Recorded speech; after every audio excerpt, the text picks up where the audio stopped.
Now at this time, I will talk about my belt-driven side. I will start with my coolant reservoir. My coolant reservoir should be properly mounted secure. Should not be cracked or broken, and I should not see any leaks. There should be no missing nuts or bolts. My cap should be present and hand tight, and my coolant reservoir should be between min or max or add or full. Next, I will talk about my hoses. My hoses should be properly mounted secure at each end.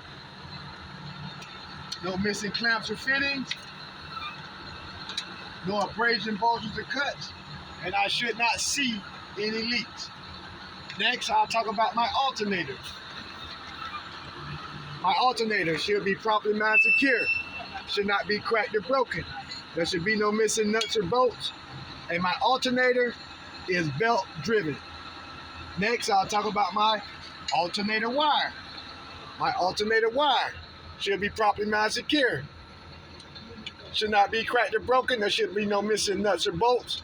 My alternator wire should not be ripped, cut, torn. There should be no bare or exposed wires, and I should not see any illegal tape.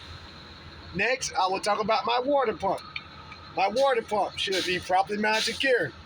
Should not be cracked or broken. There should be no missing nuts or bolts, and I do not see any leaks. Again, my water pump is belt driven. Last but not least, I will talk about my belt. My belt should be properly mounted secure.